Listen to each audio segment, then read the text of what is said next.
মিল খুঁজে পাচ্ছি, অদ্ভুত মিল খুঁজে পাচ্ছি। 2011-য় বামফ্রন্টের চলে যাওয়া আর এই 2026-এ তৃণমূলের চলে যাওয়া ছবিগুলো সব মিলে যাচ্ছে।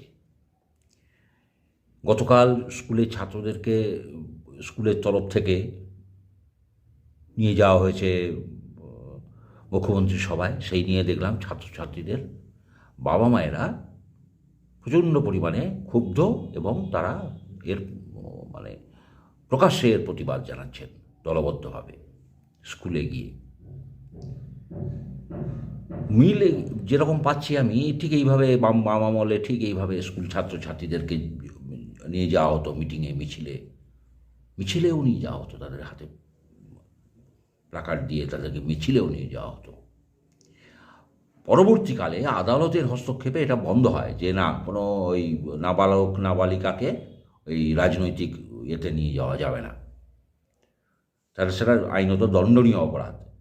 এক্ষেত্রে তো দণ্ডনীয় অপরাধ আমরা হলো দেখছি, জানি না কেউ দণ্ডের ব্যবস্থা বিধিবিধান কেউ করবে কি না আমি জানি না, জনস্বার্থ মামলা করাই যায়। এখন যেটা অমিল বাম আমলের সঙ্গে, এখন বাম আমলে নিয়ে গেছিল, নিয়ে যাওয়ার পরে ওই সমাজে একটা বিক্ষোভ দেখা গেছিল, বিরূপ মনোভাব দেখা গেছিলো জনতার মধ্যে যে না, এই স্কুলের ছাত্রদেরকে নিয়ে যাচ্ছে কেন। এবারে যেটা অ্যাডিশন হলো সেটা হচ্ছে গার্জিয়ানের বিক্ষোভ। সেবারে কিন্তু গার্জিয়ানের বিক্ষোভ হয়নি, মানে ভয় এতটাই ছিল বামফ্রন্টের আমলে, ভয় এতটাই ছিল যে গার্জেন মুখ খুলতে পারেনি। এবারে কিন্তু গার্জেন মুখ খুলছে, লক্ষণ খুব খারাপ।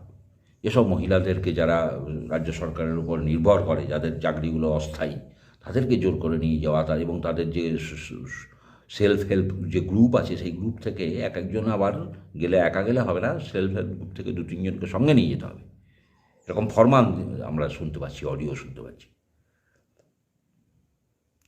এগুলো লক্ষণ মানুষ আর এদেরকে চাইছে না, এদেরকে চাই।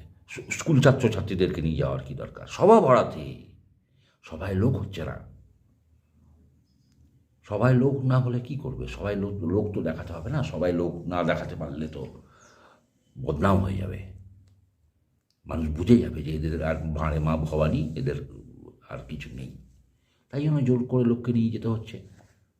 এই জোর করে লোককে নিয়ে যাওয়ার এই যে পন্থা, এটা সেই বাম আমল থেকে চলছে।